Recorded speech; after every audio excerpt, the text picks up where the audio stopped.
os voy a hacer una charla desde un punto de vista un poquillo teórico. Realmente lo que voy a hacer es presentar unos trabajos que hicieron unos alumnos míos de máster, y aprovecho para dar la bienvenida a todos los alumnos de máster que han venido aquí, porque en teoría deberían estar aquí todos, algunos los veo y los conozco y ya nos hemos saludado. También dar las gracias a Manuel González, a Manolo, al director del máster, por hacer posible que pudieran venir, ¿no? Pero consideran que está una actividad formativa bastante válida y les ha dado bastante libertad para poder venir. Bueno, aquí prácticamente lo que yo quiero hacer es presentar dos trabajos de alumnos del máster, uno de ellos debería estar en el público, y básicamente quiero compartir con vosotros las ideas que yo tengo acerca de la inteligencia artificial. El título de mi trabajo es Inteligencia Artificial en el sector financiero, o sea que yo empezaré con inteligencia artificial. Pues la primera pregunta que yo os hago es ¿por qué inteligencia artificial? Si algún exalumno mío de inteligencia artificial me pueda contestar rápidamente y decir por qué la inteligencia artificial produce acción. Esto básicamente es lo que hace la inteligencia artificial. De manera coloquial, inteligencia artificial es una teoría que permite el desarrollo de sistemas de ordenador que realizan tareas que requieren de inteligencia humana. Formalmente, una inteligencia artificial es la construcción de agentes inteligentes. ¿Un agente qué es? Un agente es algo, mente, que de alguna manera percibe el ambiente que le rodea, piensa, razona y ejecuta una acción. El problema es cómo diseñamos todo esto. Aquí hay un problema de fondo, y es que por una parte está el problema y la solución en el mundo en el que se pasea la gente, pero esto tenemos que hacerlo en un ordenador, ¿no? De alguna manera tenemos que simbolizar este problema de alguna manera, tenemos que presentarlo, tenemos que computar con el ordenador, es decir, razonar y decidir, y luego necesitamos encontrar un output que hay que representar, interpretar de alguna manera, ¿no? O sea que estamos trabajando en dos planos, ¿no? En el plano real y luego en el plano del ordenador, ¿no? Hay que conseguir una representación que equilibre todas estas cosas, ¿no? Bueno, o sea que mi agente va a ser varias fases, ¿no? Una representación simbólica de las percepciones que tiene el mundo, va a razonar y decidir y va a interpretar la acción.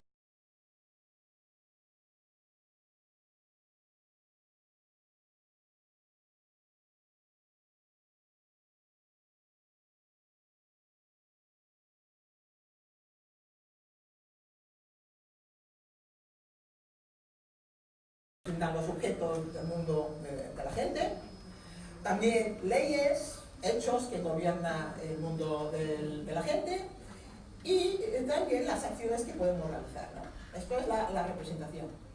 Luego tengo, lo que en inteligencia artificial decimos el motor de inferencia, ¿no? Tengo un motor que me resuelve el problema, que implementa de alguna manera esta interpretación que yo he realizado usando el conocimiento que yo tengo en mi base de conocimiento. ¿Es de qué razón? Si yo consigo hacer esto, yo consigo de alguna manera construir un agente. Pero nosotros queremos que este agente realice las tareas como lo haría un humano. O sea que yo tengo que de alguna manera optimizar la tarea que yo realizo. De alguna manera yo tengo que aprender. Nosotros a base de experiencia aprendemos, ¿no? A hacer nuestros errores. Eso quiere decir que necesito tener muy claro qué significa aprender, porque aquí han dicho varias veces machine learning, eso quiere decir aprender, la máquina tiene que aprender. Hay que tener muy claro qué es aprender. De manera sencilla es mejorar en la realización de una tarea con respecto a una métrica de desempeño, usando la experiencia, los datos. Esto es lo que hay detrás del machine learning. Mejorar significa adquirir más conocimiento, más reglas, resolver problemas más amplios, o significa adaptar el comportamiento, es decir, realizar las tareas de una manera más exacta, más eficiente, etc. ¿Vale? Es decir, que dentro de mi agente yo tengo que introducir un bloque más, que es este mecanismo que me permita aprender. O sea que cuando yo hablo de inteligencia artificial, estoy diciendo que yo de alguna manera tengo que representar toda la información que yo tengo, con todas las leyes que lo gobiernan, es decir, los conocimientos que yo tengo que poder resolverlo y además tengo que aprender a base de resolver el problema. Bueno, ahora vamos al sector financiero, que es donde están los ejemplos que os voy a explicar, ¿no? En el sector financiero, el mundo que rodea a la gente pues es el mundo financiero. Y lo que yo voy a tener es un input, unas percepciones que son un conjunto de atributos financieros. Y lo que yo tengo que hacer es, lo que hace la gente, actuar. Tengo que encontrar la acción más adecuada de acuerdo a estas percepciones, a estas entradas que yo tengo, ¿no? La acción adecuada, para los ejemplos que yo os voy a explicar, es vender, comprar o no hacer nada, esperar a lo que pasa. ¿Vale? Esta es la acción. O sea que la gente que yo construya, aparte de razonar y aprender, tiene que actuar, tiene que comprar, vender. ¿Sí? Dos ejemplos os voy a explicar. Uno está basado en redes neuronales artificiales y el otro en árboles de decisión. Son dos maneras de representar conocimiento, son dos maneras diferentes de aprender. A ver, una manera muy intuitiva, una neurona artificial no es más que una aproximación de una neurona biológica. Una neurona artificial tiene los inputs, tiene los outputs y luego dentro de la neurona pasan cosas, ¿no?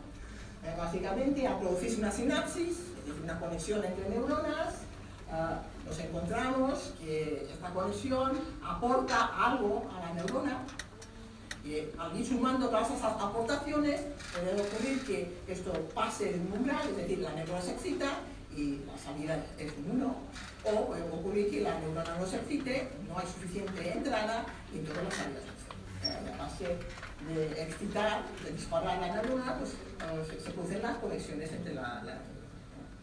Esto básicamente es una neurona artificial. A ver, en nuestro cerebro una neurona, no, tenemos 10 elevado a 9 neuronas, o sea que realmente lo que nosotros tenemos es una cosa un poquillo más sofisticado, que es lo que se llama una red de neuronas artificiales. Este en particular es lo que se llama un perceptrón, del año 57, y en el perceptrón tenemos una capa de entrada, una capa de salida, y lo que tenemos es todas estas conexiones entre capa de entrada y capa de salida, todas las neuronas de la capa de entrada conectadas con todas las neuronas de la capa de salida, con unos pesos. Estos pesos se suman a las entradas de las neuronas de la capa de salida. Si pasan el umbral se dispara el 1, si no pasa el umbral no se dispara. Aquí tengo una función que de alguna manera me suma y tengo una función de activación que me dice si la neurona se activa o no se activa. La cajita verde es la función de activación. La elipse naranja es la pasiva de todas las entradas. Los perceptores cuando surgen en los 60, a principios de los 60, se ponen muy populares porque tienen una característica muy interesante en aquella época, es que aprenden. ¿Vale? Posiblemente la primera vez que se asocia aprendizaje a un sistema de este tipo, ¿no? Aprende, ¿qué quiere decir? Aprende quiere decir que a base de ejemplos adaptan estos pesos. De tal manera que, dadas unas entradas, yo puedo obtener las salidas que yo deseo. Y si no las obtengo, lo que hago es actualizo, varío un poco los pesos para ayudarlos a obtener. O sea que yo voy aprendiendo, voy mejorando. Aquí os he puesto una ecuación muy sencillita que es la corrección del error por el método incremental. Es muy sencillita, básicamente yo cuando voy entrenando mi red neuronal obtengo un valor que no es el correcto, varío pequeño, una variación pequeña al peso que tiene que ver con la diferencia entre lo que yo quiero que salga, lo que ha salido y una componente del. Esto es sencillamente lo que hace que aprenda el perceptor.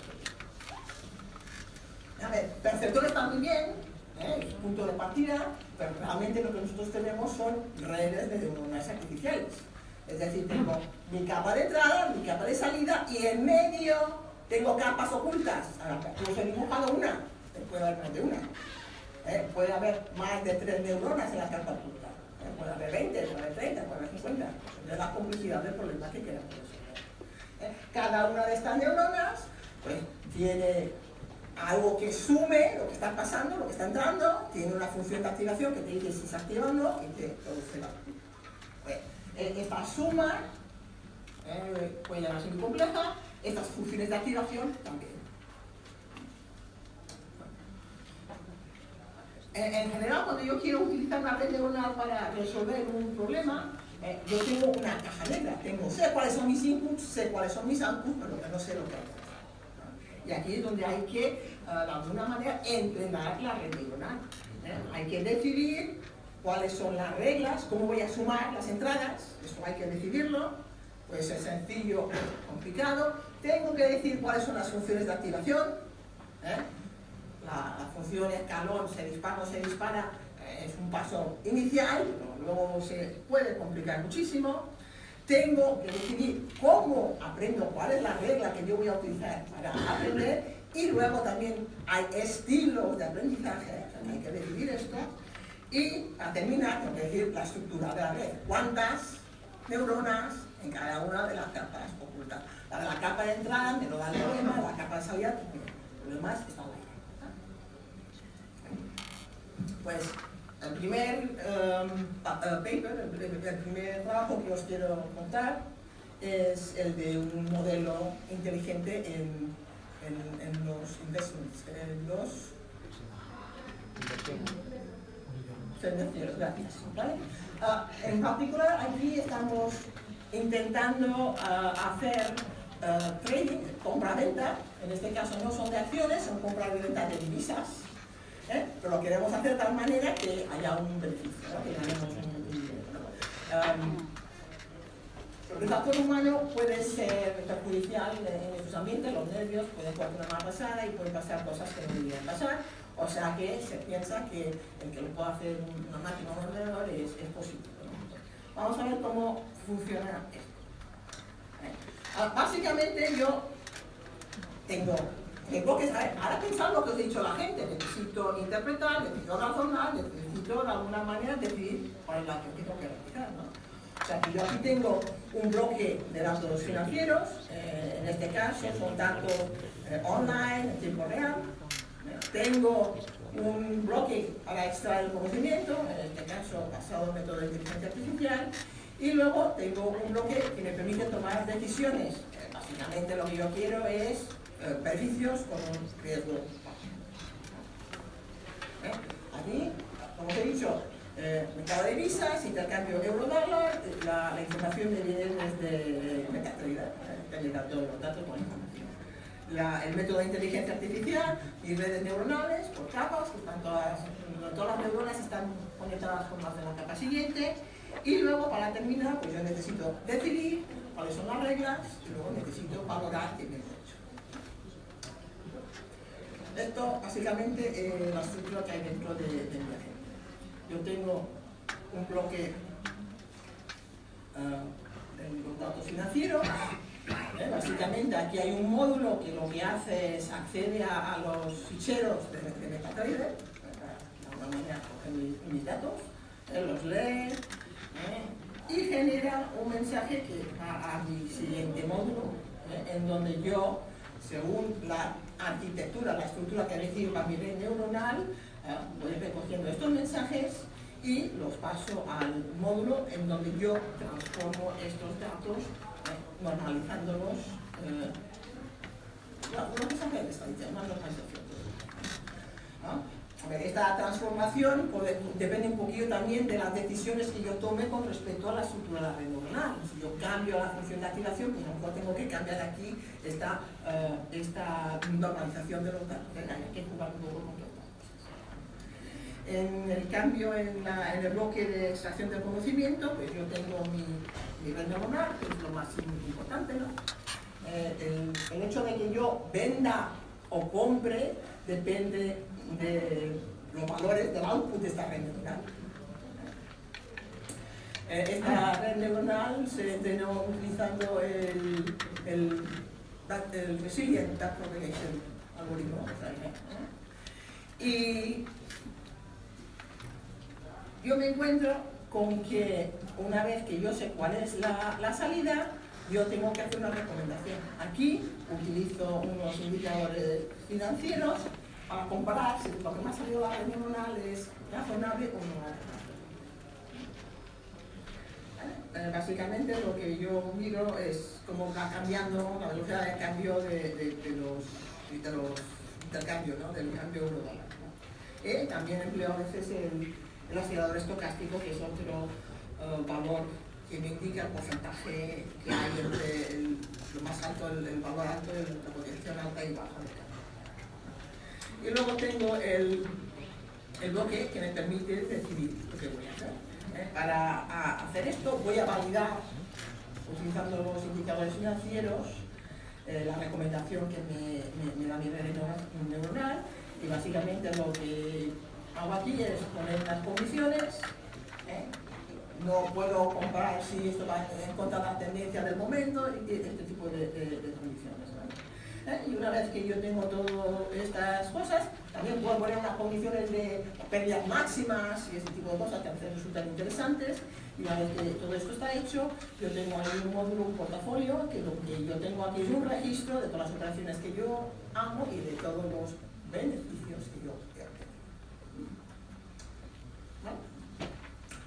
Este alumno implementó este agente en Java, y lo que hicimos fue jugar con la arquitectura de la red neuronal para ver qué nos da mejor resultado. Estuvimos jugando, cambiando el número de capas ocultas, cambiando las funciones de activación y viendo que estos son los resultados. Por un lado, primero estudiamos qué tipo de red me da mejores resultados. Aquí usamos el Customer Error Ratio como un valor que nos puede indicar cuál era el mejor de todas estas estructuras. Los valores más pequeños son los que he marcado. Y para estos dos arquitecturas lo que hicimos fue hacer un estudio un poquillo más exhaustivo, dependiendo también de los límites, de lo que está pasando en el intercambio, y me salen unos resultados que son bastante coherentes. Tanto para la red neuronal con la función de activación sigmoidal con 128 neuronas en la capa de entrada y 32 en la capa de salida, como en aquella que tiene como función de activación la función lineal, 32 neuronas en la capa de entrada y 16 en la oculta y 8 en la salida, obtengo los mejores valores y corresponden a ver dónde estás, a un floor loss de menos 30 y un ceiling, un tope de 50. O sea que los dos de alguna manera actúan de la misma manera. ¿Vale? O sea que estos son los resultados que yo obtuve. O sea que yo tengo un agente basado en una red neuronal que lo que hace es indicarme en qué momento tengo que comprar o vender mis divisas para sacar dinero. El otro trabajo es uno que está basado en árboles de decisión. Los árboles de decisión son bastante más sencillos que la red neuronal. Básicamente lo que hace el árbol de decisión es decidir haciendo una secuencia de test que tiene que ver con los nodos del árbol, ¿no? En cada nodo hay que hacer un test y las ramas del nodo indican cuáles son las posibles ocurrencias, ¿no? Básicamente esto sería mi árbol de decisión. a la hora de construir esta argumentación yo tengo que aprender. Es decir, yo en cada momento tengo que decidir cuál es el atributo que yo asigno a cada nodo y tengo que decidir cómo hago el split, cómo reparto estos valores. Y esto es la manera en que aprende el algoritmo, seleccionando la variable y determinando el split, el corte. ¿Vale? Esto se puede hacer de distintas maneras. Básicamente lo que tú quieres es buscar la pureza del atributo, que atributo es más puro. Si hay una mezcla de circuitos y cruces, no es demasiado puro ese atributo, porque ahí está todo mezclado. Y si todos son círculos, pues la pureza es máxima. Y una vez que yo tengo escogida la variable, tengo que decidir cómo hago el split, cómo reparto los valores con la. Bueno, pues entonces aquí hicimos lo mismo, construimos un agente utilizando árboles de decisión. Aquí, bolsa de valores, ya no euro-dólar, bolsa de valores. Y lo que hicimos, básicamente lo mismo. Tenemos datos financieros que ponemos online. Tengo método de inteligencia artificial, que son los árboles de decisión. Y lo mismo, tengo que decidir qué tengo que hacer, comprar, vender, cuándo, y ver cuáles son los beneficios, el performance que yo he recibido. Aquí utilizamos Alcoa, que es una empresa que se dice a la fabricación de aluminio y sus derivados. Hicimos el estudio con estos datos. Aquí, si os fijáis, la estructura es mucho más sencillo. Dedicado mucho más tiempo al bloque de los datos, cómo manipular los datos. Aquí, ahí donde nosotros nos metimos bastante a fondo. Básicamente partimos de 14 años de datos de esta empresa. Nos centramos en la fecha, el precio de la apertura, el más alto, el más bajo, el precio de cierre y el volumen. Y lo que hicimos con esto fue calcular unos índices financieros que me permitieran transformar los datos en datos binarios. Porque el árbol es mucho más fácil de construir si yo manejo datos binarios. Yo utilizo unos índices financieros, medias móviles, estocástico, bandas de Bollinger, y a partir de esto, lo que yo hago es cojo los datos financieros y comparo estos índices financieros. Cojo los datos, calculo los índices y los voy comparando. Y dependiendo si uno es más alto que el otro, pues yo voy construyendo unos atributos nuevos y les doy valores o ceros o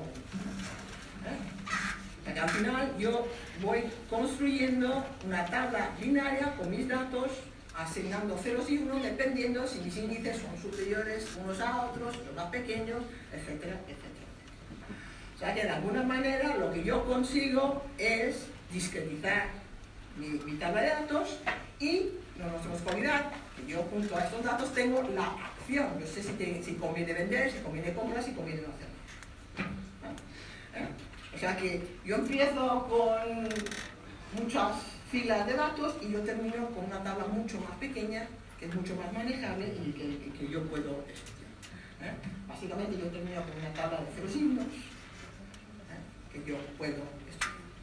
Yo aplico el algoritmo, se llama ID3, que está basado en teoría de la información, que me permite escoger el nodo que me permite, de alguna manera, clasificar. Lo que acabo de decir, ID3, que me permite clasificar. Y una vez que yo tengo esto hecho, obtengo este tipo de árbol. O sea que yo sé que si mi atributo A2 toma el valor 1, lo que tengo que hacer es comprar. Si toma el valor 0, pero el atributo A1 toma el valor 1, yo tengo que vender, etcétera, etcétera. Cuando el árbol, yo sé exactamente cuál es la decisión que yo debo tomar. Y construimos dos árboles, uno con 3 acciones, comprar, vender o no hacer nada, y otro con solo 2. Aquí lo que hicimos, vamos al último bloque, lo que hicimos básicamente aquí fue crear un bloque, un módulo de recomendación, que es el que me dice si tengo que vender o comprar. Para hacer esto, lo que yo hice fue coger un cómputo de test, es decir, cogí otra empresa similar al COA, y con estos nuevos datos yo quise ver si lo que yo ya decía que tenía que hacer realmente era lo correcto. Y hicimos un estudio de todo esto y los resultados fueron bastante pobres, tengo que reconocer, porque un 40%, un 60%, pues malo para el árbol con 3 clases, en el árbol de 2, pues medio 50, datos malos. Pero fijaros que yo estoy hablando de decisiones correctas o incorrectas, para mí lo que me interesa son mis beneficios, ¿vale? Entonces, cosa curiosa de la vida es que, si yo voy a valorar mis beneficios, me encuentro que lo que este árbol hizo fue no darme resultados correctos, pero cuando yo acertaba, ganaba mucho, y cuando yo no acertaba, perdía poco. ¿Vale? O sea que yo he conseguido, de alguna manera, crear un agente inteligente que me puede guiar a la hora de jugar a las simulaciones. Hicimos simulado, yo antes de que me preguntéis, no pusimos ni una peseta, todo fue simulado. ¿Vale? A ver, ahora, para acabar, voy a intentar cerrar el círculo. Yo empecé hablando de inteligencia artificial, ¿no? Un agente, como este que trabaja en la bolsa, en el mercado de divisas, y a partir de los datos decide si tengo que comprar o vender, ¿no? La acción. Esto es inteligencia artificial. Pero si os dais cuenta, detrás de todo lo que yo os he explicado hay, por supuesto, una base de datos. Sin los datos yo no puedo hacer nada. Luego yo he utilizado la estadística, los índices financieros, las medidas móviles, etcétera, es importante. Y estos 3 tópicos, estos 3 campos, son los pilares en el cual se crea lo que se llama la minería de datos.